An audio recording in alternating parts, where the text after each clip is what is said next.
The ammonia fumes burned my nostrils as I scrubbed the marble floor of the third-floor hallway, my knees aching against the hard surface despite the thin padding I'd fashioned from an old towel. Each circular motion of my arm sent a dull throb through my shoulder, a reminder that I'd been at this for nearly 6 hours without a proper break. The mansion loomed around me, silent except for the occasional creak of old wood settling and the distant hum of something mechanical in the walls. I pressed the back of my wrist against my forehead, trying to wipe away the sweat without contaminating my already raw hands with the cleaning solution. The gesture made my vision swim slightly, dark spots dancing at the edges. I blinked them away, forcing myself to focus on the smudge I'd been working on for the past 10 minutes. It was probably just a shadow, my exhausted brain interpreting the natural variation in the marble as dirt that needed removing. When was the last time I'd eaten? Breakfast had been half a granola bar at 5 in the morning, before catching 2 buses to reach this isolated estate in upstate New York. Mrs. Chen, the agency coordinator, had emphasized how important this client was, how much he valued privacy and perfection. The pay was triple my usual rate, enough to cover 2 months of my mother's medication, if I could just make it through this initial deep clean without collapsing. My phone buzzed in my pocket, but I ignored it. Probably another message from the hospital billing department.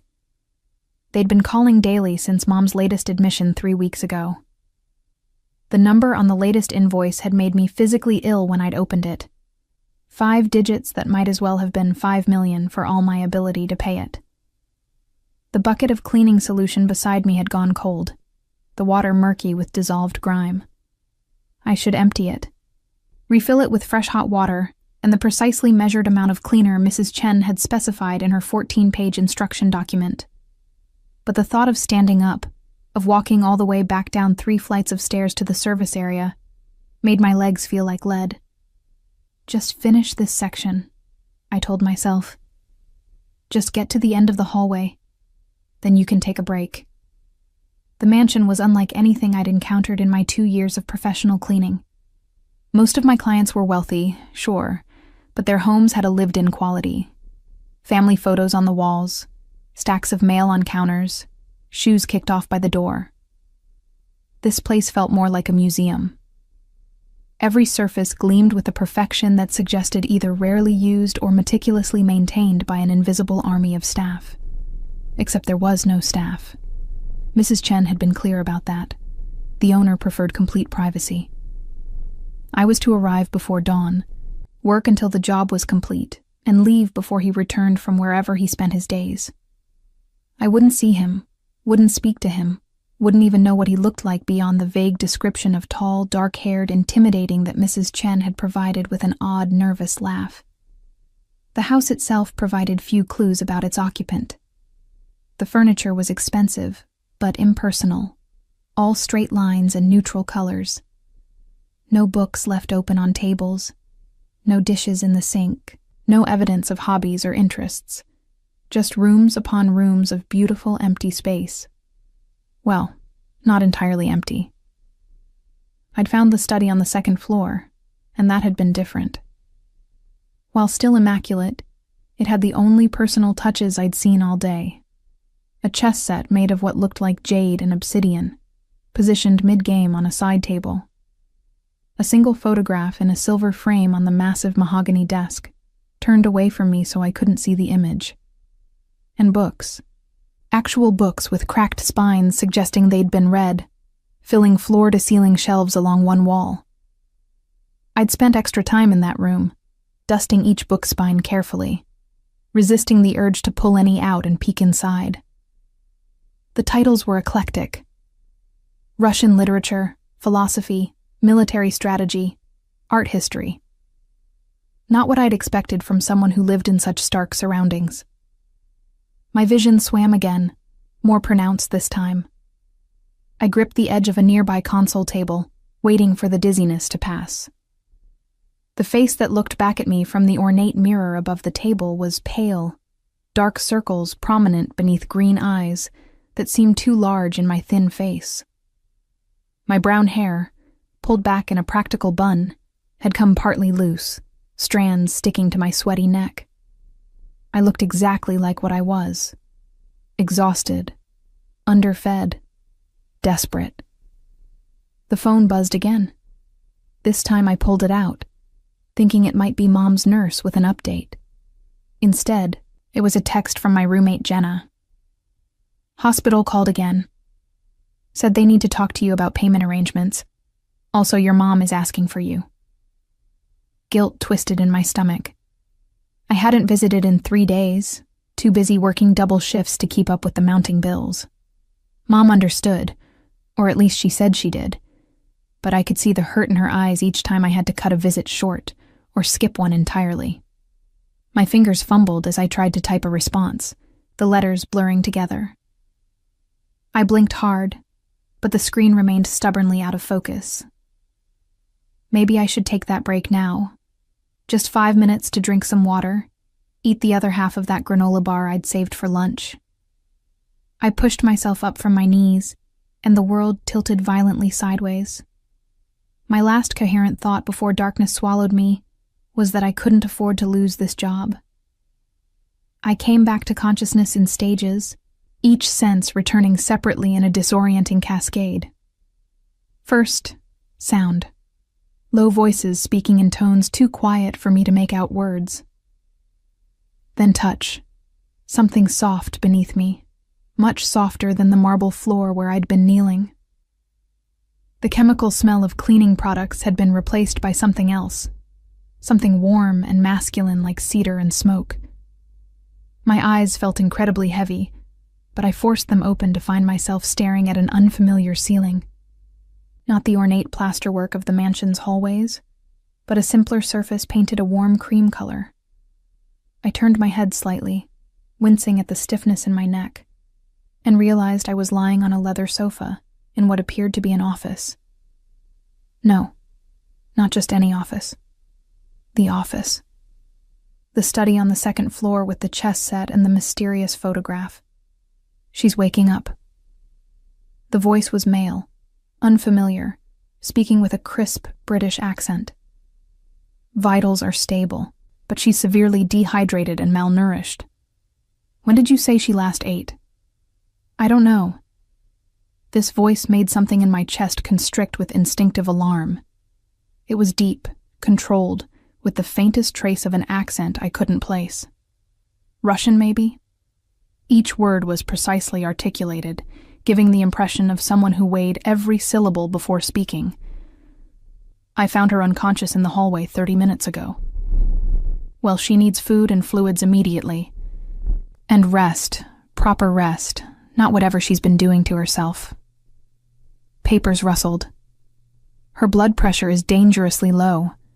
If you'd found her even an hour later. But I didn't. The second voice, the one that made my instincts scream danger, cut in smoothly. What does she need? I've started an IV for the immediate dehydration. She should stay horizontal for at least another hour, then small amounts of food, nothing too rich or it'll come right back up. Someone should monitor her for the next 24 hours to ensure there are no complications. Panic cut through my lingering fog. 24 hours? I couldn't stay here that long. I had another job tonight, cleaning an office building downtown. And I needed to visit Mom. Needed to call the hospital billing department. I tried to sit up and immediately regretted it as the room spun violently. A hand, large and warm, pressed gently but firmly against my shoulder, keeping me down. Don't move. The dangerous voice was closer now, and when my vision cleared enough to focus, I found myself looking into the most intense gray eyes I'd ever seen. The man kneeling beside the sofa was perhaps in his mid-30s, with dark hair swept back from a face that could have been carved from granite. Sharp cheekbones, a strong jaw with a hint of stubble, and those eyes, like polished steel, watching me with an expression I couldn't read. He wore a white dress shirt with the sleeves rolled up, revealing forearms marked with what looked like old scars, and expensive-looking charcoal slacks. This was the owner. Had to be. The one who valued privacy so much that I was supposed to be invisible. I'm sorry, I managed, my voice coming out as a hoarse whisper. I'll finish the hallway. I just need a minute. Something flickered across his face, too quick to identify. The hallway can wait. But Mrs. Chen said... Mrs. Chen doesn't dictate anything in this house. His tone wasn't harsh, but it carried absolute authority. You collapsed from exhaustion. You're in no condition to work. The other man, who I could now see was elderly with kind eyes behind wire-rimmed glasses, patted my other arm gently. Listen to him, my dear. You've pushed yourself far beyond what's healthy. Your body simply shut down. Tears pricked at my eyes. The product of exhaustion and frustration, and the crushing weight of everything that had led me to this moment. I can't lose this job. I can't. My mother, she's sick, and the medical bills. My voice cracked, and I bit down hard on my lower lip to stop the words from spilling out. The gray-eyed man studied me for a long moment, his expression unreadable. Then he glanced at the elderly man. Thank you, Dr. Morrison. I'll take it from here. Are you certain? The girl needs... I'll ensure she has everything she needs. There was a finality to the words that made it clear the discussion was over. Dr. Morrison gathered his bag with a slightly disapproving sniff but headed for the door. Before leaving, he turned back to me.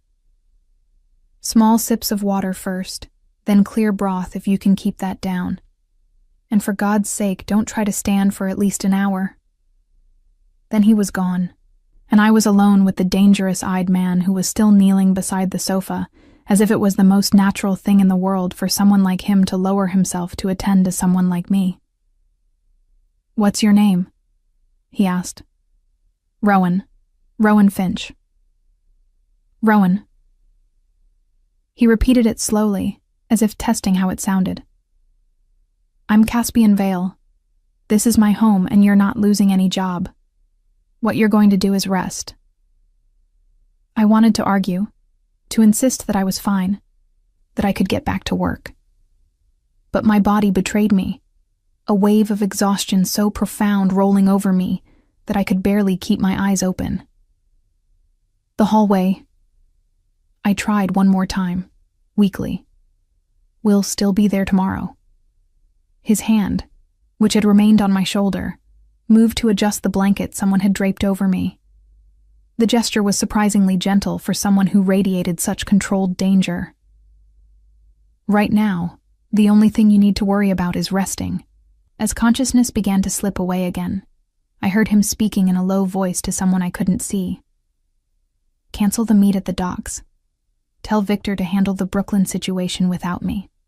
I'm not leaving tonight. The words meant nothing to my fading awareness, just sounds that blurred together as I fell back into darkness. But somewhere in the back of my mind, a small voice noted that something significant had just happened, that the man kneeling beside me had just made a decision that would change everything. I just had no idea how much. I woke to soft lamplight and the sound of rain against windows. For a disorienting moment, I couldn't remember where I was, only that the surface beneath me was far more comfortable than my own bed at the apartment I shared with Jenna. Then memory returned in a rush. The hallway, the dizziness, the collapse, the gray-eyed man, Caspian Vale. I was still in his study, still on the leather sofa, though someone had added more pillows behind my head and a second blanket over the first. The IV line the doctor had mentioned was taped to my left arm, leading up to a bag hanging from a portable stand beside the sofa. A glance at my phone, which someone had thoughtfully placed on the coffee table within reach, showed it was past 10 at night. I'd been unconscious for hours. Panic fluttered in my chest until I noticed the text from Jenna. Got your message. Don't worry about anything. Your mom is doing fine. Focus on getting better. Message? I didn't remember sending any message. You're awake. Good. The voice came from across the room, and I turned my head to find Caspian sitting behind the massive desk, a laptop open in front of him and papers scattered across the polished surface. He'd added a black vest over his white shirt, and in the warm glow of the desk lamp, he looked like something out of another era. Powerful, refined, dangerous. "I didn't send Jenna a message," I said, my voice still rough but stronger than before. "I did, from your phone." He stood, moving around the desk with the fluid grace of someone utterly comfortable in his own space. "You were in no condition to handle logistics, so I handled them for you. I also spoke with Mrs. Chen and informed her that you'd be unavailable for your other jobs for the next few days." My heart sank. "But I need those jobs. I can't afford—" "You'll be compensated for the time," he interrupted, crossing to where I lay and crouching down so we were eye level. This close, I could see flecks of silver in his gray irises and a thin scar cutting through his left eyebrow. "Triple your usual rate for each day you rest and recover. Non-negotiable." "I don't understand. Why would you do that?" His expression remained neutral, but something flickered in those steel eyes. "Because you collapsed in my home, and that makes you my responsibility until you're well enough to leave." There was something in the way he said it, a weight to the words that suggested he took that responsibility very seriously. But there was also something else, something unspoken that made the hair on the back of my neck prickle with awareness. "I can't accept your money," I said, trying to sit up despite the doctor's orders. "That's not right." His hand came to rest on my shoulder again, the now familiar gentle pressure keeping me down. "What isn't right is that you've been starving yourself to pay medical bills. When did you last have a full meal?" The question caught me off guard. I tried to think back through the blur of the past weeks. "I eat," I said defensively. "That's not what I asked." His gaze was penetrating, seeing far more than I wanted to reveal. "When did you last sit down and eat a complete meal without worrying about the cost?" I looked away, unable to hold his stare. The answer was before Mom got sick, before the bills started piling up, before every dollar became a calculation of survival. But I wasn't about to admit that to this man who probably spent more on a single dinner than I earned in a week. Exactly what I thought. He stood, and I heard him moving across the room. A door opened, and he spoke to someone in the hallway in a low voice I couldn't quite make out. When he returned, he was carrying a tray with a bowl of something that smelled incredible, steam rising in delicate curls. "Chicken broth," he said, setting the tray on the coffee table and adjusting it so it was within my reach. "Dr. Morrison said to start simple. Can you sit up if I help you?" I wanted to refuse, to insist I could manage on my own, but my arms were trembling from the effort of even considering it. Wordlessly, I nodded. Caspian moved behind the sofa, and with surprising gentleness for someone so clearly dangerous, he helped me into a sitting position, adjusting the pillows to support my back. His hands were warm through the fabric of my work shirt, and I caught another whiff of that cedar and smoke scent that seemed to cling to him. "Thank you," I managed, accepting the bowl he handed me. The first sip of broth was like heaven, warm and rich with a depth of flavor that suggested hours of careful preparation. I took another sip, then another, my body practically weeping with relief at finally receiving sustenance.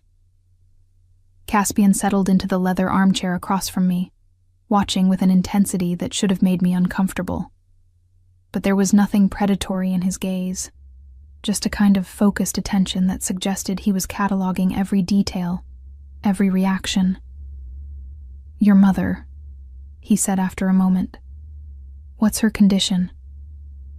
The question surprised me enough that I nearly choked on my broth.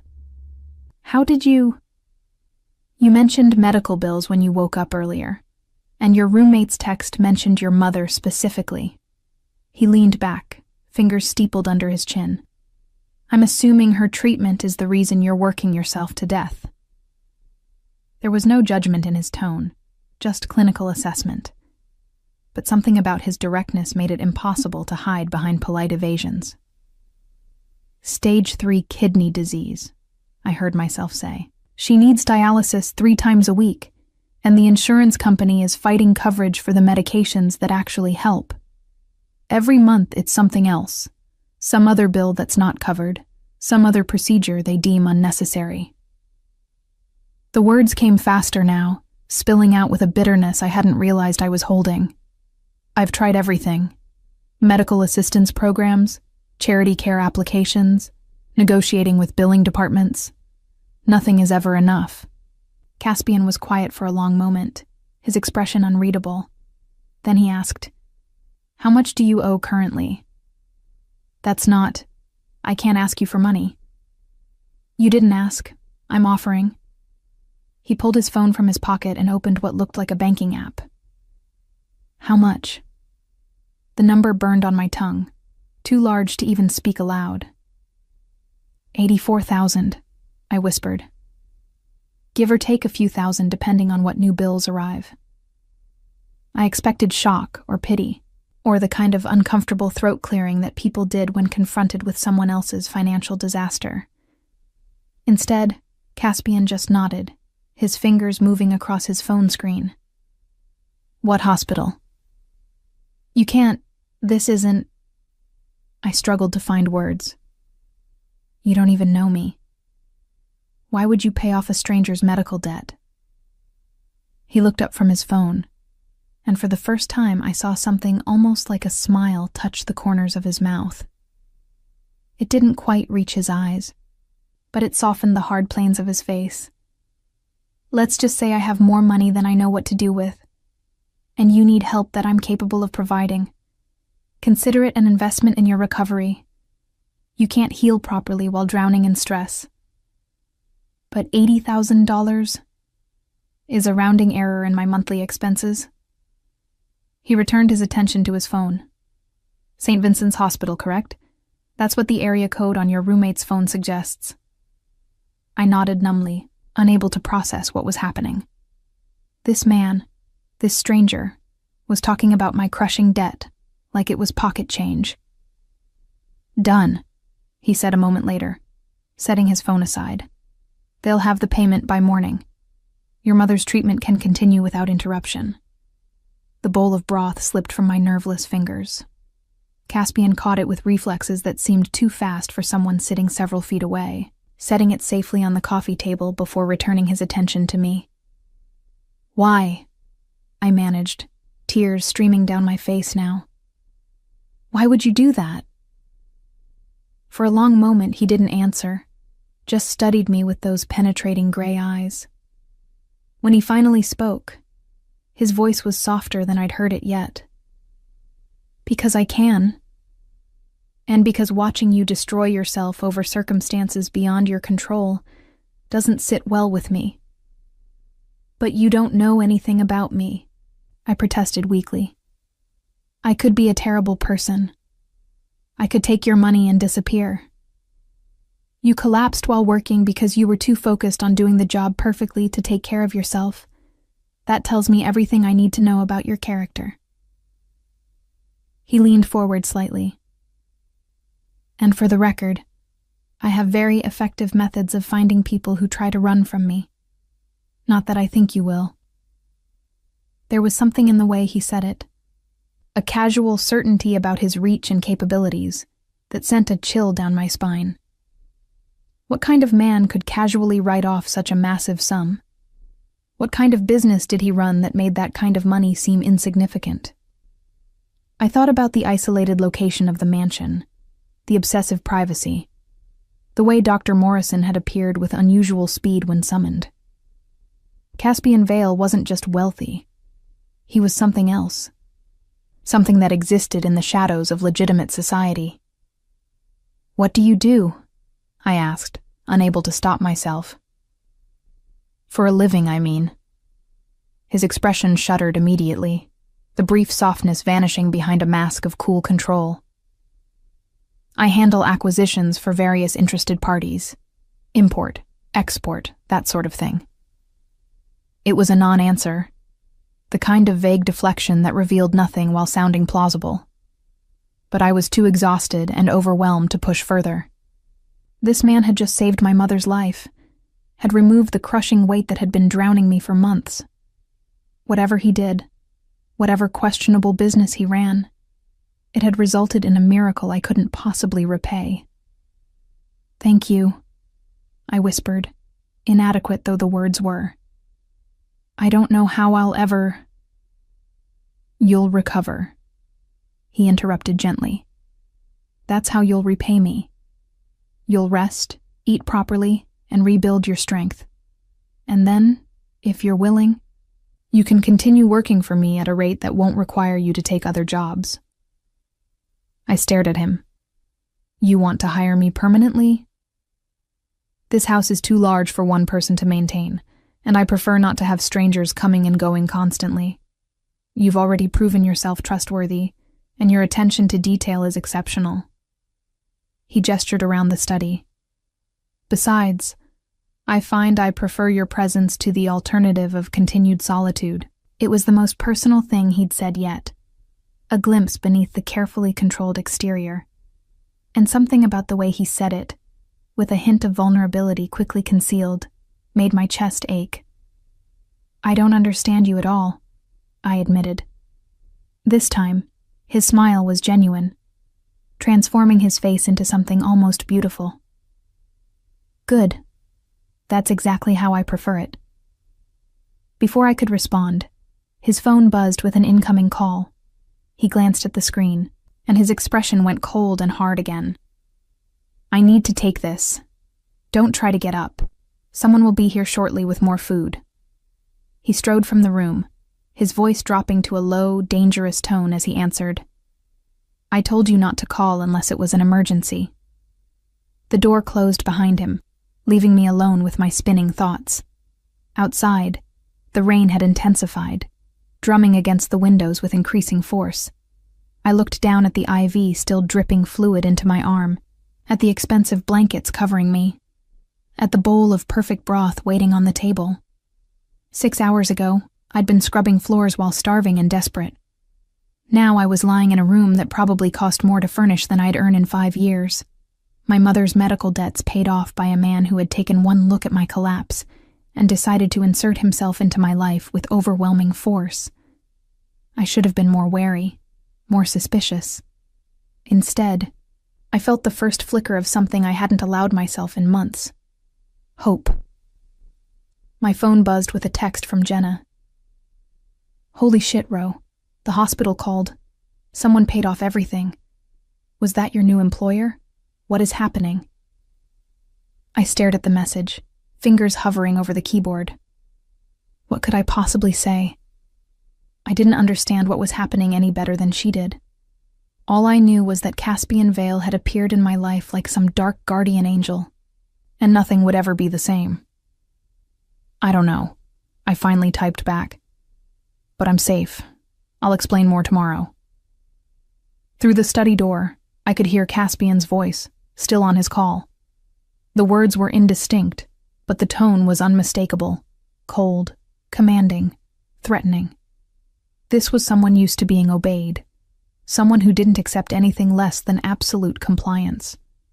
And yet he'd knelt beside me, had adjusted my blankets with gentle hands, had paid off a debt that would have crushed me without even blinking. What kind of man was Caspian Vale? And what had I just gotten myself into? The next morning, I woke in an actual bedroom. Disorientation came first. The unfamiliar sensation of soft sheets against my skin and sunlight streaming through windows I didn't recognize. For a moment, panic seized me. Had I been moved while unconscious again? But then memory returned. Caspian carrying me from the study sometime after midnight, his arms strong and steady as he navigated the hallways, murmuring something about proper rest, requiring a proper bed. I'd been too exhausted to protest, too wrung out from emotional upheaval to do anything but allow myself to be tucked into what was clearly a guest room. The space was decorated in warm neutrals, less austere than the rest of the mansion, with touches that suggested feminine input. A vase of fresh flowers on the dresser, gauzy curtains filtering the morning light, a plush armchair positioned near the window with a reading lamp beside it. The IV had been removed at some point, a small bandage covering the needle site on my inner elbow. Someone had also changed me into soft cotton pajamas that definitely weren't mine, which brought a flush of embarrassment to my cheeks. Had Caspian? No. He must have staff after all, hidden away like everything else in this place. A soft knock on the door made me sit up, pulling the blankets higher despite being fully clothed. "Come in," I called, my voice still rough with sleep. The woman who entered was perhaps in her 60s, with silver-streaked dark hair pulled into a neat bun and warm brown eyes that crinkled at the corners when she smiled. She carried a tray laden with more food than I could possibly eat. Scrambled eggs, toast with butter and jam, fresh fruit, a pot of tea, and what looked like homemade pastries. "Good morning, Miss Finch," she said, her voice carrying a slight Eastern European accent. "I'm Elena. I oversee the household staff when Mr. Vale requires it. He asked me to check on you this morning and ensure you ate properly." "There's staff?" I blurted, then immediately felt foolish. Of course there was staff. No one maintained a mansion like this alone. Elena's smile widened as she set the tray across my lap, adjusting it carefully. "A small team, very discreet. We come and go through the service entrances, usually when Mr. Vale is away or confined to his offices. He values his privacy, as you've probably gathered." "He paid off my mother's medical bills," I said, the words escaping before I could stop them. $84,000 just like that. Something flickered across Elena's face, a mix of emotions I couldn't quite parse. "Mr. Vale is generous with those who earn his respect, and protective of those under his care. Eat, dear. You need to rebuild your strength." She moved around the room with practiced efficiency, opening curtains wider and straightening already perfect pillows on the armchair. But there was something deliberate about her movements, like she was giving me time to process while remaining available for questions. "What exactly does Mr. Vale do?" I asked, picking at the eggs even as my stomach growled its approval. "He said something about acquisitions, but that doesn't explain." I gestured vaguely, encompassing the mansion, the casual spending of huge sums, the aura of carefully controlled danger. Elena paused in her tidying, her back to me. When she turned, her expression was carefully neutral. "Mr. Vale handles delicate business matters for influential clients. It requires discretion, connections, and certain skills that not everyone possesses. Beyond that, it's not my place to say." "But it's dangerous," I pressed. "Last night, he was on the phone, and the way he sounded—" "All business involves risk," Elena interrupted gently but firmly. "And Mr. Vale is very good at managing those risks. What you should focus on, Miss Finch, is that he's chosen to extend his protection to you. That's not something he does lightly or often. Protection." The word sent a chill down my spine, because it implied I needed protecting from something, or someone. As if reading my thoughts, Elena sat on the edge of the bed, her expression becoming more serious. "The world Mr. Vale operates in is complicated, but what you need to understand is that his word is absolute within his sphere of influence. If he says you're under his protection, that means you're safer here than you would be anywhere else. Do you understand?" I wasn't sure I did, but I nodded anyway. Elena seemed satisfied, rising and heading for the door. She paused at the threshold, looking back with an expression that might have been sympathy or warning. "He canceled important business last night to stay with you. That's never happened before, not in all the years I've known him. Whatever his reasons, he's invested in your well-being now. Don't take that lightly." Then she was gone, leaving me alone with breakfast and 1,000 unanswered questions. I spent most of the day in the guest room, alternating between sleeping and eating the meals Elena brought at regular intervals. By late afternoon, I felt almost human again, the fog of exhaustion finally lifting enough to think clearly. My phone had been charging on the nightstand, and I finally had the energy to deal with the accumulation of messages. Jenna had sent a dozen texts, progressing from concerned to frantic to relieved, after I'd finally responded with more details. The hospital had called twice to confirm the payment and adjust Mom's care plan now that financial concerns were no longer a factor, and Mrs. Chen from the cleaning agency had left a voicemail so flustered and apologetic that I had to listen to it twice to understand her. Miss Finch, I am so sorry about the unfortunate incident. Mr. Vale has explained everything, and of course we understand you'll need time to recover. Your other clients have been reassigned, and we've noted that you'll be working exclusively for Mr. Vale going forward. He's been most generous with his compensation arrangements. Please, please, take care of yourself. And again, my deepest apologies. Working exclusively for Mr. Vale. The phrase should have worried me more than it did. Instead, I felt a strange sort of relief. No more juggling multiple jobs. No more racing between locations on public transit. No more calculating every dollar against survival. But at what cost? What did Caspian Vale actually want from me? As if summoned by my thoughts, another knock came at the door. This time, when I called permission to enter, it was Caspian himself who appeared. He'd changed from last night's formal attire into dark jeans and a black sweater that did nothing to diminish his imposing presence. If anything, the casual clothes made him seem more dangerous, less constrained by social expectations. You look better, he observed, crossing to the armchair and settling into it with casual grace. Elena says you've been eating properly. She's very persistent, I said, which earned me a slight smile. She is that. How are you feeling? Confused mostly, and grateful, but mostly confused.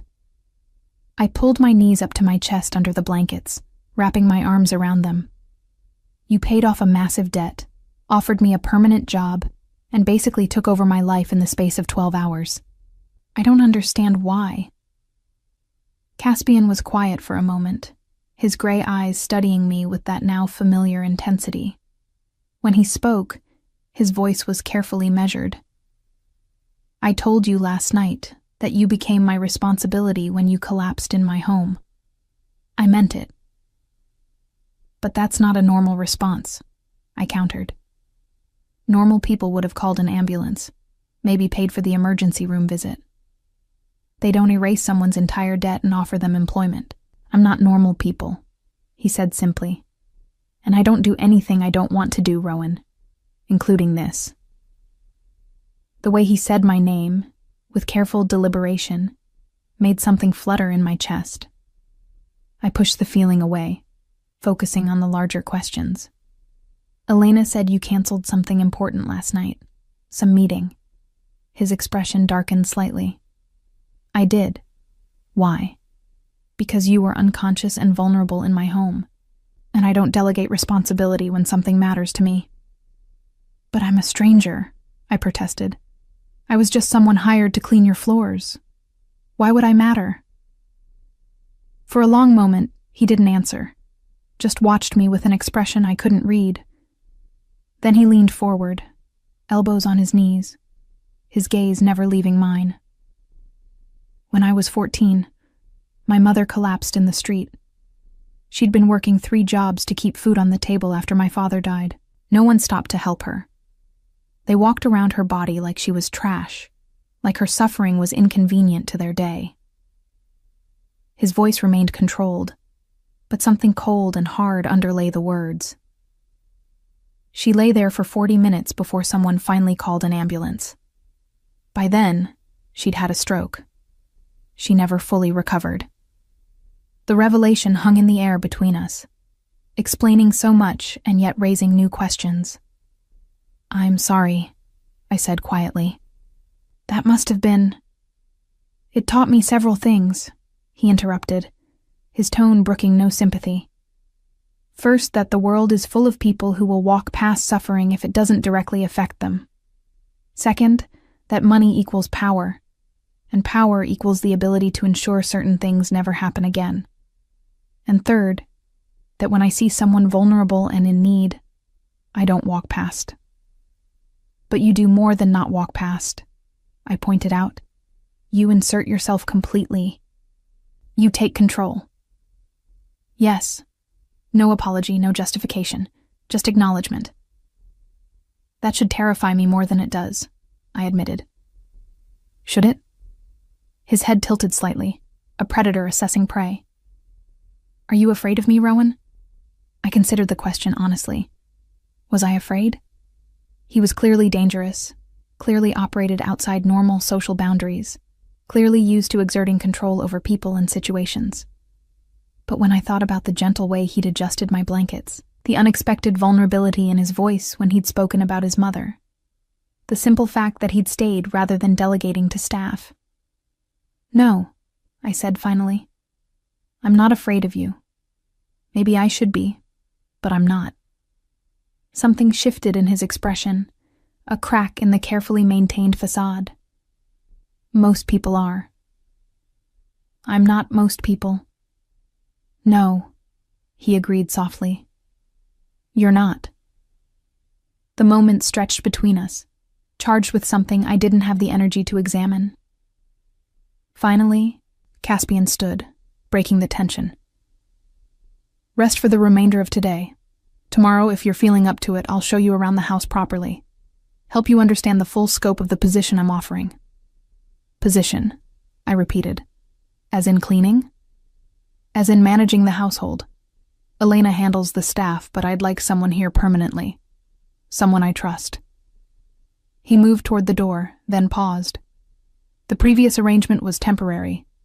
Rotating staff who never knew anything about my life or my business. I'm proposing something different. Something permanent. You don't know me well enough to trust me, I protested. He looked back, and his slight smile held shadows. I know you'd rather destroy yourself than accept help you haven't earned. I know you prioritize others' well-being over your own. I know you notice details that most people miss. And I know that when you gave your word to Mrs. Chen that you'd do the job perfectly, you nearly killed yourself trying to keep that promise. That's everything I need to know about your character. Before I could respond, he was gone, the door closing with a soft click behind him. I sat in the dimming light, processing everything he'd revealed. Caspian Vale wasn't just wealthy and dangerous. He was damaged, shaped by a childhood trauma that had set him on whatever dark path he now walked. And for reasons I couldn't fully understand, he decided I was worth protecting, worth investing in, worth bringing into whatever complicated world he inhabited. My phone buzzed with a text from Jenna. Your mom is doing amazing. They changed her medication and treatment plan. She's already looking better. What the hell happened, Ro? I stared at the message, tears blurring my vision. What had happened? A miracle. A terrifying, inexplicable miracle delivered by a man who terrified and intrigued me in equal measure. I don't know, I typed back, but I think my life just changed completely. Outside, evening was falling, painting the sky in shades of amber and rose. Somewhere in the mansion, Caspian Vale was probably in his study, making phone calls and handling whatever dark business required his attention. The meeting he'd canceled last night, what had that cost him? What had he sacrificed for a stranger who'd collapsed in his hallway? And why did the thought of him staying to watch over me make my chest feel warm and tight and terrified all at once? I pulled the blankets higher, suddenly cold despite the room's comfortable temperature. Tomorrow, I'd ask more questions. Tomorrow, I'd push for real answers about what he did, what he expected, what this permanent position actually meant. But tonight, I let myself feel safe for the first time in months, because whatever else Caspian Vale might be, he'd proven one thing beyond doubt. When he said someone was under his protection, he meant it absolutely. Even if I didn't fully understand why I needed protecting yet. The next morning, I woke to find clothes laid out on the armchair. Not my work uniform, but soft, expensive-looking pieces in my size. Dark jeans, a cream cashmere sweater, undergarments still in their packaging. Everything fit perfectly, which should have been more unsettling than it was. Elena appeared with breakfast as I was examining the tags. "Mr. Vale had these sent over early this morning," she explained, setting down a tray of fresh pastries and coffee. "He thought you might appreciate something more comfortable than your work clothes." "He seems to think of everything," I said, unable to keep a note of bewilderment from my voice. Elena's smile was knowing. "He's very thorough when he decides something matters." After she left, I showered in the attached bathroom, all marble and chrome, with water pressure that felt like luxury itself, and dressed in the new clothes. They felt like armor somehow, transforming me from desperate cleaning woman into someone who might actually belong in a place like this. Caspian found me in the hallway outside my room, clearly having been waiting for me. He'd dressed formally today in charcoal slacks and a white dress shirt with the first few buttons undone, revealing a glimpse of his collarbone. The casual intimacy of it made my breath catch. "Ready for the tour?" he asked. "As ready as I'll ever be." He led me through the mansion with the confidence of someone who knew every inch of his domain. The house was even larger than I'd realized, with wings I hadn't explored during my cleaning. He showed me the main living areas first, formal sitting rooms, a dining room that could seat 20, a library that made my heart ache with longing. "You're welcome to any of the books," he said, noticing my expression. "I rarely use this room anymore, but I can't bring myself to part with them." "Your mother's?" I guessed, thinking of what he'd shared yesterday. Something flickered across his face. "Some of them. Others I've collected over the years. Knowledge is power, Rowan. Never forget that."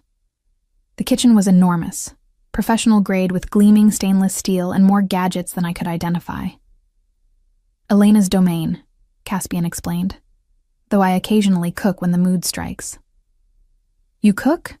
A slight smile. "I'm full of surprises." He showed me the gym, the wine cellar, the indoor pool I hadn't known existed. Each space was maintained to perfection, clearly reflecting serious money and attention to detail. But it was when we reached the lower level that things changed. "This section is restricted," Caspian said, stopping before a heavy door with an electronic keypad. "My private offices. You'll have access when you're ready, but for now, it's important you understand that what happens behind this door stays completely confidential." "What exactly happens behind that door?" I asked. He studied me for a long moment. "Business that requires absolute discretion, meetings with clients who value privacy, communications that can't be intercepted or overheard. Nothing that will ever put you in danger, but nothing that should be discussed outside these walls either." It was the most direct he'd been about the nature of his work, and it confirmed what I'd already suspected. Caspian Vale operated in shadows, handling matters that couldn't bear scrutiny. "And you want me living here, knowing that's happening? I want you living here because you're trustworthy, because you notice things others miss, and because—" He paused, seeming to weigh his words carefully. "Because I prefer your presence to the alternative." That phrase again. I preferred your presence, as if my being here served some purpose beyond household management. "What happened with the meeting you canceled?" I asked abruptly. "The one from the first night?" Caspian's expression shuddered. "That's not your concern. But it cost you something. Elena said you never cancel important business." Elena talks too much. But there was no real anger in his voice. He sighed, running a hand through his dark hair. "There was a situation that required my immediate attention. A territorial dispute with a rival organization. My absence allowed them to make moves that complicated matters." "Territorial dispute," I repeated. "Like organized crime?" He turned to face me fully, his gray eyes penetrating, like business interests that occasionally conflict. "Nothing you need to worry about, Rowan. That world doesn't touch you." "Except it does, doesn't it?" Because you're in it, and you're asking me to live here, to work for you, to... I gestured helplessly. To be part of whatever this is. You'll be protected, he said firmly. That's non-negotiable. Nothing will harm you while you're under my roof. But why? I pressed. Why do I need protection? Why am I worth this much attention from someone like you? For a long moment, he didn't answer. Just studied me with an intensity that made my skin prickle. Then he stepped closer, close enough that I could smell cedar and smoke, close enough to see the faint scar through his eyebrow up close. Because when I found you collapsed in my hallway, something shifted, he said quietly. I've walked past suffering before, ignored problems that weren't mine to solve. But with you... He paused, seeming to search for words. I couldn't. And I won't. You're mine to protect now. Accept it. The possessiveness in his voice should have alarmed me. Instead, it sent warmth flooding through my chest, dangerous and intoxicating. I don't understand you, I whispered. You will. He stepped back, the moment breaking. Come. There's one more thing I need to show you. He led me back upstairs to a room I hadn't seen before, unlocking it with a key from his pocket. Inside was an office, smaller than his study but beautifully appointed. A desk faced windows overlooking the grounds, and shelves lined with organizational supplies and what looked like household management software. This would be your space, Caspian explained, for managing staff schedules, household accounts, inventory. Elena can train you on the systems we use. You're really serious about this, I said, taking in the setup. The permanent position. I don't do things halfway. He leaned against the doorframe, watching me explore. The salary is 6 figures annually, plus room and board, health insurance, and a discretionary budget for anything you need. Your mother's ongoing medical care will be covered as well. The numbers made my head spin. That's insane. You're paying me more than most executives make. You're managing my private life. That requires absolute trust and discretion, which are worth more than any executive contributes. He crossed his arms. Plus, I'm ensuring you never have to choose between your well-being and financial survival again. Tears pricked at my eyes. I don't deserve this. Stop saying that. His voice was sharp now, cutting. You nearly killed yourself trying to save your mother. You worked until you collapsed rather than fail at a job. You have integrity that most people abandoned years ago. You deserve far more than I'm offering. I turned to look at him, this dangerous man who'd inserted himself into my life with overwhelming force. What do you get out of this? Really? Something vulnerable crossed his face, quickly concealed. Peace. Knowing someone I trust is managing the one space that's supposed to be safe. And... He hesitated. Company. This house has been empty too long. The admission cost him something. I could see it in the tension of his shoulders, the careful control of his expression. Caspian Vale, who clearly terrified half the city, was lonely. I'll do it, I heard myself say. The position. I'll accept. Relief flashed across his face so quickly I might have imagined it. Good. We'll draw up formal paperwork today. Elena can help you move your belongings from your apartment this week. There isn't much to move, I admitted. Most of my stuff was sold to cover bills. Then we'll get you new things. Make a list of what you need. My phone buzzed in my pocket. Jenna, asking when I'd be home to explain everything. I looked at the message, then at Caspian, then at the office that was apparently mine now. This is really happening, I said. Yes. He pushed off from the doorframe. I have business to attend to this afternoon. Elena will help you settle in. Tomorrow we'll start properly. He turned to leave, but I called after him. Caspian? He paused, looking back. Thank you. For all of it. I know I keep saying that, but... You don't need to thank me, Rowan. Just stay. His gaze held mine. That's all I ask. Stay." Then he was gone, leaving me alone in my new office, in my new life, trying to process how completely everything had changed in less than 48 hours. The rest of the day passed in a blur of practicalities. Elena helped me draft a list of necessities and arranged for a shopping service to deliver everything by the next day. I called Jenna and attempted to explain the inexplicable, that I'd somehow landed a live-in household management position with the mysterious client whose floors I'd been scrubbing. "This sounds insane," Jenna said flatly. "You collapsed? And now you're moving into his mansion?" "Ro, this is how horror movies start." "It's not like that," I protested, though I wasn't entirely sure what it was like. "He's been nothing but respectful. And he paid off Mom's medical debt." Silence on the other end. Then, "He what?" "All of it. Every cent. Mom's treatment can continue without any financial stress." "Oh my God." Jenna's voice softened. "Okay, that's incredible. But still, promise me you'll check in every day, and if anything feels wrong."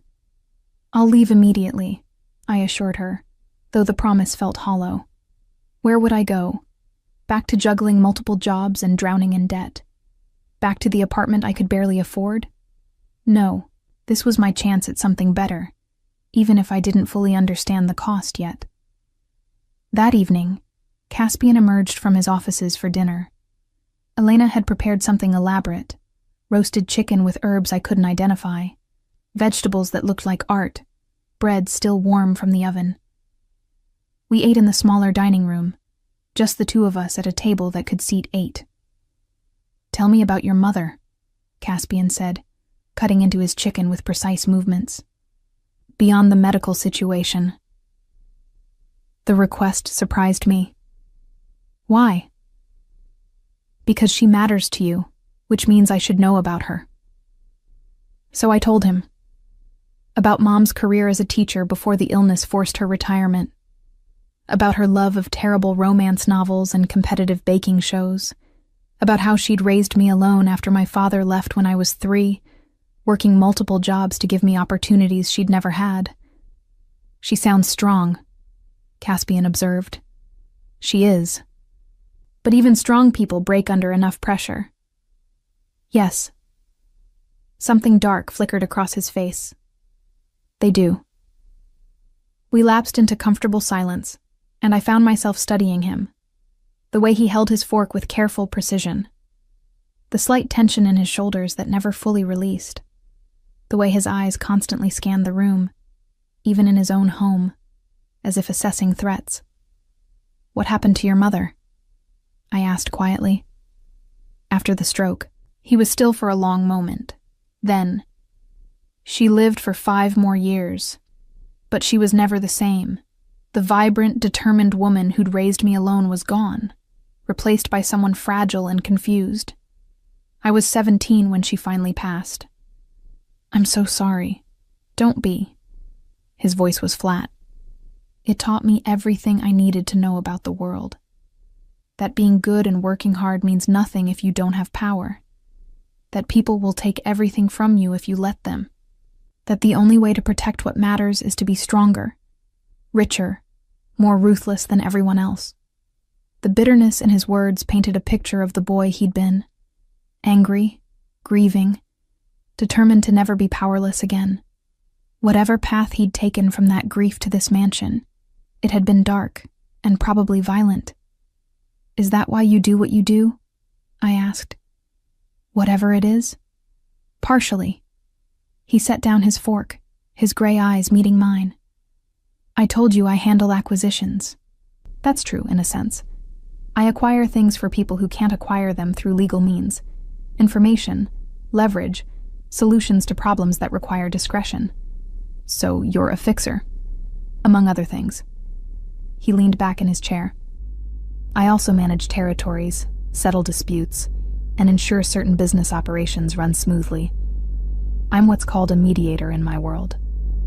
Someone trusted by all sides to find solutions that don't end in bloodshed. But sometimes they do," I said. "End in bloodshed." "Sometimes," No apology, no justification. But less than would occur without me. I should have been horrified, should have pushed back from the table and demanded he return me to my old life immediately. Instead, I found myself nodding, understanding in some fundamental way that this was who he was. Not a monster, but a man who'd chosen a dark path for reasons that made sense to him. "The meeting you canceled," I said. "What happened because you weren't there?" Caspian's expression grew distant. "A rival organization tried to move into territory I'd claimed. 3 of my people were injured in the confrontation. It could have been prevented if I'd been there to negotiate." Guilt flashed through me. "Because of me?" "No." His voice was sharp. "Because they saw an opportunity and took it. That's on them, not you. And it's been handled." "Handled how?"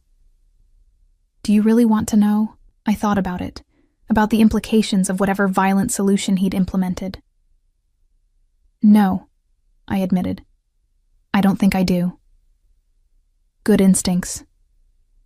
He stood, gathering his plate. "You don't need to know the details of my business, Rowan. What you need to know is that this house is safe, that you're safe, and that I'll do whatever's necessary to keep it that way." As he moved to leave, I called after him again.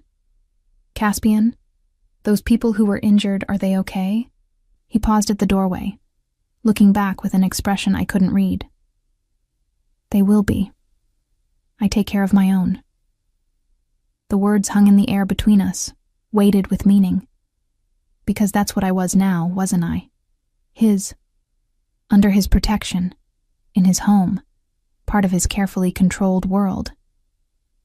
And despite everything, the danger, the violence lurking at the edges, the complicated morality of it all, I found I didn't want to leave. 3 weeks passed in a strange new rhythm. Elena trained me on the household systems, complex spreadsheets tracking everything from wine inventory to maintenance schedules.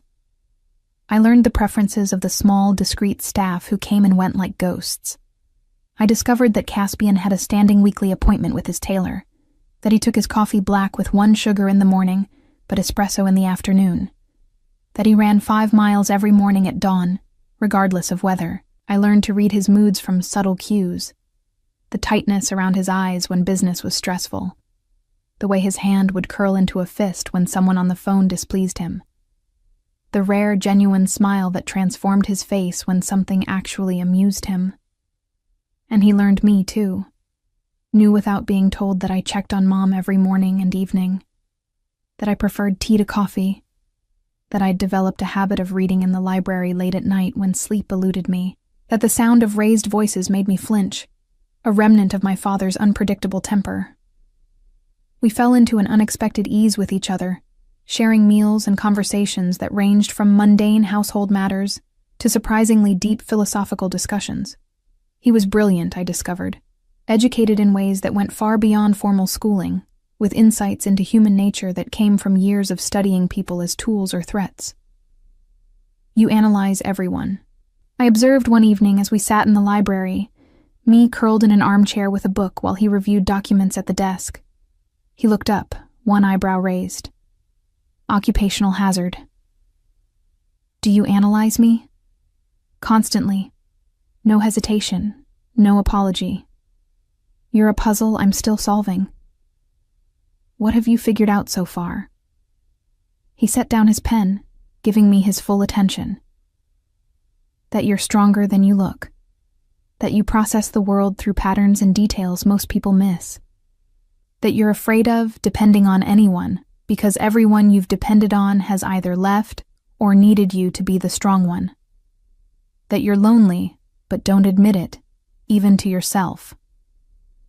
The accuracy made my chest tight. "That's unsettling." Truth usually is. He stood, crossing to my chair. "What have you figured out about me?" I looked up at him, this dangerous man who'd become my employer, my protector, my friend. That you're terrified of caring about anyone because everyone you've cared about has either died or betrayed you. That you control everything because chaos took your mother from you. That you're lonely too, but you've built walls so high you've forgotten how to let anyone in. Something flickered in his eyes, surprise perhaps, or recognition.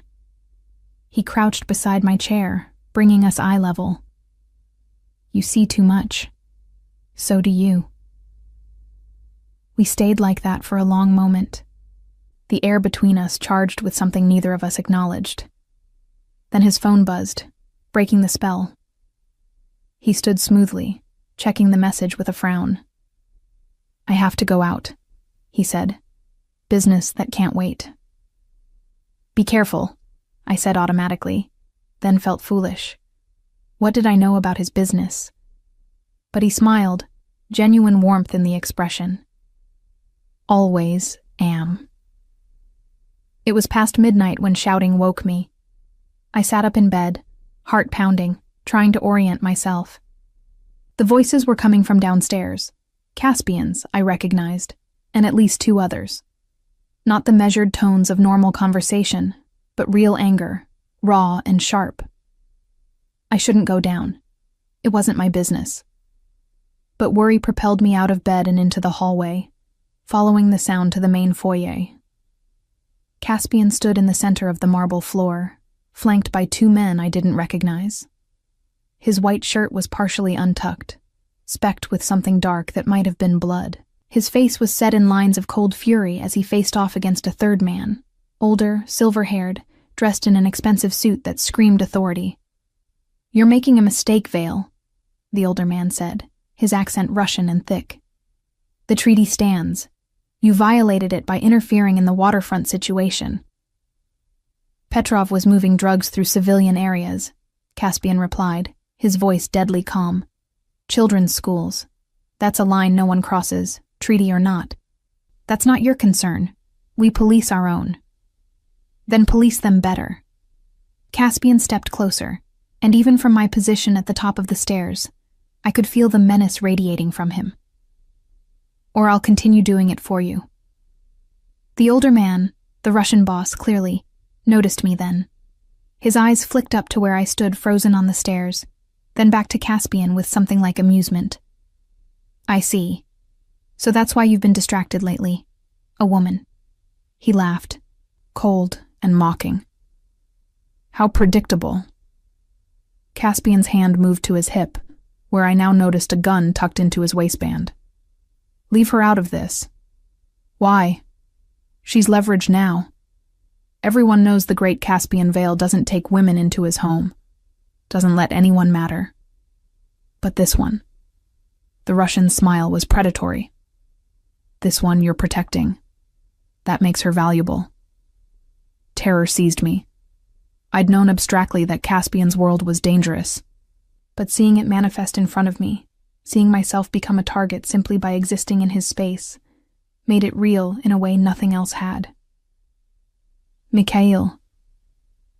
Caspian's voice dropped to a whisper that somehow carried through the entire foyer. You have 5 seconds to walk out of my home. If you or anyone from your organization comes near her, I will burn your empire to ash. Do you understand? The tension was suffocating. Mikhail's men shifted, hands moving toward concealed weapons. Caspian didn't move, but I saw his 2 guards tense, ready for violence.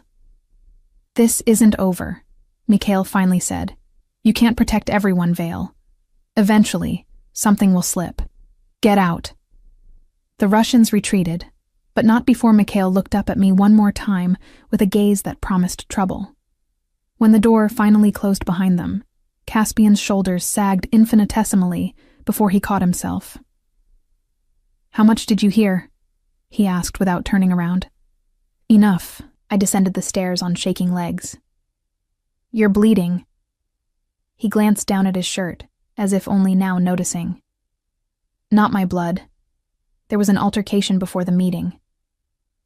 An altercation. I reached him, saw the stress lines around his eyes, the exhaustion he was trying to hide. You could have been killed. I wasn't. He reached out, his hand cupping my face with surprising gentleness. And neither were you. That's what matters. He called me leverage, said I'm valuable because you're protecting me. He's trying to find weaknesses. That's what men like Mikhail do. But he's right, isn't he? I pulled back from his touch, sudden clarity cutting through my fear. I've become a liability, someone you have to worry about protecting. You're not a liability. His voice was firm. You're... What, Caspian? What am I? Because I thought I understood this arrangement. Thought I was just an employee, someone managing your household. But that's not what this is it? He didn't answer, just stared at me with those storm-gray eyes. You canceled that meeting because of me, I continued, the pieces finally clicking together. You've been checking on me constantly, making sure I'm safe. You paid off an impossible debt and brought me into your home not because you needed household help, but because... I couldn't finish the sentence, couldn't voice what I was beginning to suspect. Because what? He prompted quietly. Because you care. The words hung between us, terrifying in their simplicity. You actually care about me. Yes? No hesitation, no deflection. I care. More than I should. More than is safe for either of us. The admission sucked the air from the room. I stared at him, this dangerous man who'd upended my life, trying to process what he was saying. Why? I whispered. Why me? He moved closer, his hand returning to my face, thumb brushing my cheekbone. Because when I found you collapsed in my hallway, I saw something I thought I'd lost the capacity to feel. Protectiveness, connection. The desire to keep someone safe not out of obligation or strategy, but because the thought of harm coming to them is unbearable. That's insane, I breathed. You barely know me. I know enough. His other hand came up, framing my face between his palms. I know you're brave and stubborn and too selfless for your own good. I know you see the world in shades of gray when everyone else demands black and white. I know that when you laugh, really laugh, it's the best sound I've ever heard. And I know that somewhere between finding you unconscious and now, you became mine to protect. Not as property, not as leverage, as something infinitely more important. My heart hammered against my ribs. Caspian. I'm not asking you to feel the same, he interrupted. I'm just telling you the truth. You deserve that much. But the problem was, I did feel the same. Had been feeling it for weeks without acknowledging it. The way my pulse quickened when he entered a room, the warmth that flooded through me when he smiled at something I'd said, the sense of rightness when we sat together in comfortable silence. I'd fallen for the monster in the mansion, and he'd fallen for me too. This is complicated, I managed. Yes, and dangerous. Very. We should be sensible about this, maintain professional boundaries. Probably. His thumb traced my lower lip, and I shivered. Are you going to be sensible, Rowan? No, I admitted. I don't think I am. He kissed me then, or maybe I kissed him, the details blurred in the intensity of the moment. His lips were surprisingly soft against mine, the kiss gentle despite the violence he'd likely been part of hours earlier. One hand tangled in my hair while the other splayed across my lower back, pulling me closer until no space remained between us. When we finally broke apart, both breathing hard, he rested his forehead against mine. This changes everything, he said. I know. You'll be a target now. Anyone wanting to hurt me will see you as the quickest path. I know that too. And you're staying anyway? I thought about my options. Could go back to my old life, back to drowning in debt and exhaustion. Could run somewhere new and hope Caspian's world never found me. Or I could stay here, in this dangerous man's orbit, and see where this terrifying connection led. Yes, I said simply. I'm staying. Relief and something darker, possession perhaps, flashed across his face. Then we do this properly. No more pretending you're just my employee. No more hiding what you mean to me. What do I mean to you? He pulled back just enough to meet my eyes, his expression more vulnerable than I'd ever seen it. Everything. You mean everything. The weeks that followed were a study in contrasts. During the days, I managed Caspian's household with growing confidence, navigating the complexities of his life with Elena's patient guidance. But the nights belonged to us. Stolen moments in the library, quiet conversations over late dinners, kisses that grew increasingly heated until one of us pulled back with shaking restraint. "We should take this slowly," Caspian said one evening. His hand splayed possessively across my lower back as we stood on the terrace overlooking the grounds. "You're still adjusting to this world." "I've been here almost 2 months," I pointed out. "At what point do I stop adjusting and start actually living?" His lips curved against my temple. "Patient, aren't you?" "Not particularly." I turned in his arms, looking up at him. "I've spent my entire adult life being patient, being careful, playing it safe. Look where it got me." "It got you here." His thumb traced my jawline. "With me." "Exactly. So, maybe reckless is working better than careful ever did." He laughed, the sound rich and genuine. I'd learned to treasure his real laughter, so different from the cold amusement he showed the outside world. "You're going to be trouble, aren't you?" "Probably." But despite the banter, there was a new tension between us. Not uncomfortable, but charged with awareness and anticipation. We both knew where this was heading. It was just a question of when. The decision was made for us on a Tuesday night. I was in my room, though I'd been spending less and less time there, gravitating toward whatever space Caspian occupied, when my phone rang. Mom's nurse, the night shift one whose voice I knew too well. "Miss Finch, your mother's asking for you. She's having a rough night, lots of confusion and agitation. I think it would help if you came by." Guilt twisted my stomach. I'd visited twice a week since moving in, but it never felt like enough. "I'll be there in 40 minutes. I was grabbing my coat when Caspian appeared in the hallway. "Where are you going?" "Hospital. Mom's having a bad night." His expression shifted immediately into protective concern. "I'll drive you." "You don't have to." "I'm driving you," he repeated firmly. No arguments. The drive to St. Vincent's was quiet, Caspian's hand finding mine in the darkness of the car. When we arrived, he insisted on accompanying me inside despite my protests. "I'm not letting you deal with this alone," was all he said. Mom was in bed, looking small and frail against the white sheets. Her eyes were confused when they found mine, and my heart broke a little. "Rowan?" Her voice was uncertain. "Is it really you?" "It's me, Mom." I took her hand, settling into the chair beside her bed. "I'm here." Her gaze drifted past me to Caspian, who'd hung back near the door. "Who's that?" "That's Caspian. He's my employer and my friend." "Friend." Mom's eyes sharpened with something of her old awareness. "He's very handsome. You should marry him."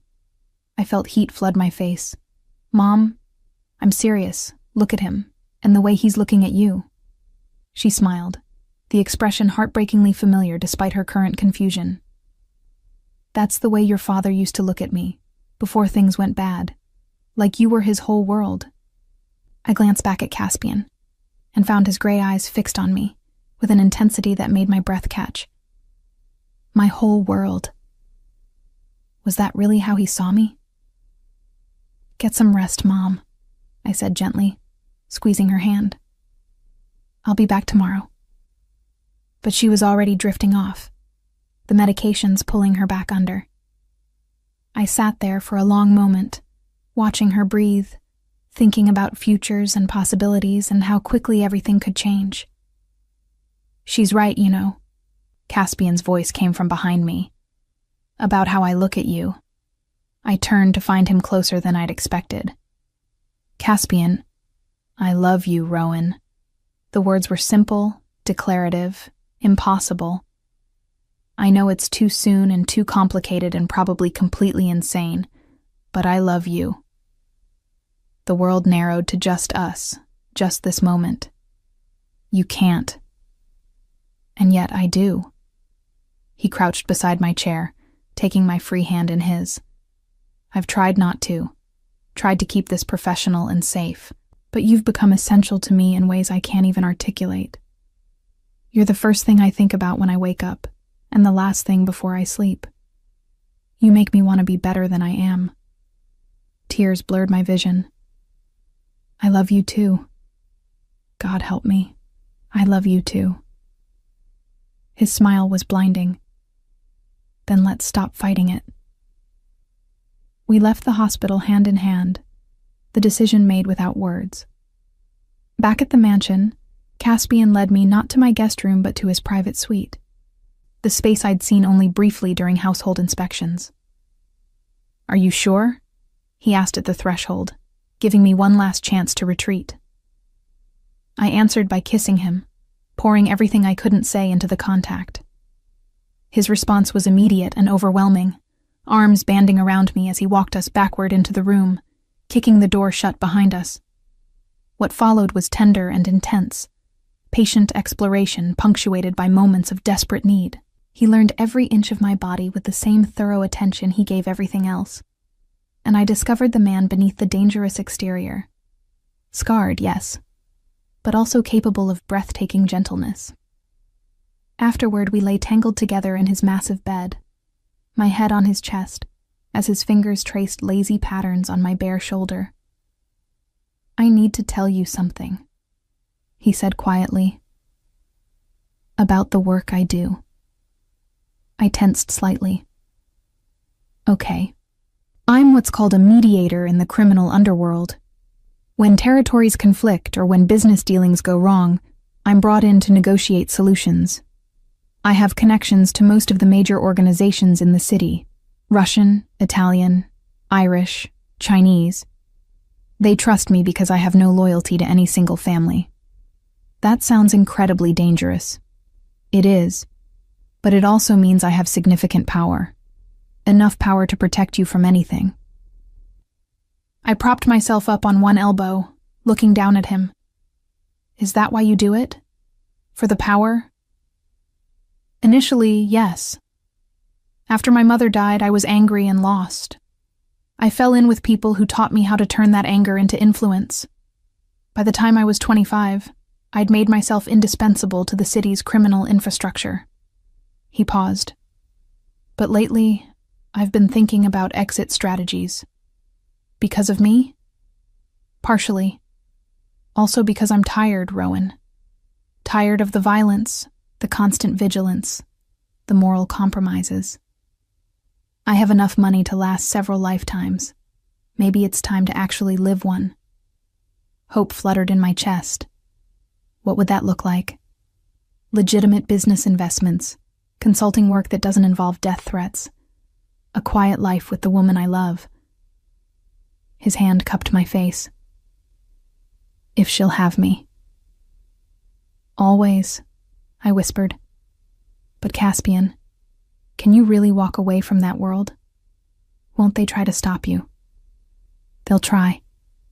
But I have leverage. Information, connections, debts owed. And I'm very good at negotiation. His smile was sharp. They'll let me go because it's in their best interest to let me go. And because the alternative is war, and I've spent 15 years making myself too valuable to kill. It should have terrified me, this casual discussion of violence and criminal politics. Instead, I found myself trusting his confidence, believing that this dangerous man could somehow navigate us both to safety. How long? I asked. How long until you're free? 6 months, maybe a year. I need to carefully transfer my responsibilities, settle outstanding obligations, and ensure no power vacuums that could trigger violence. He pulled me back down against his chest. But I'll do it. For you, for us, I'll find a way out.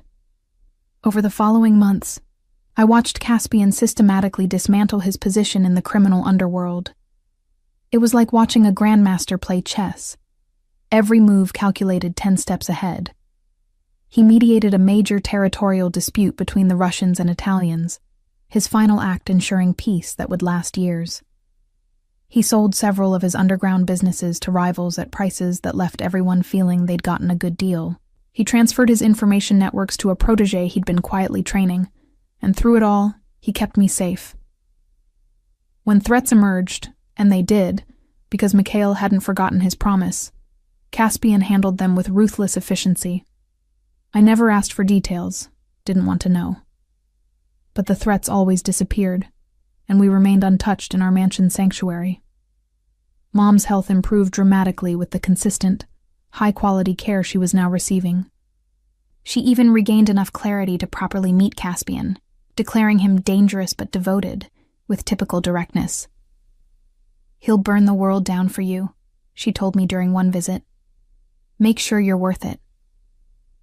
"I'm trying," I said. "You already are, sweetheart.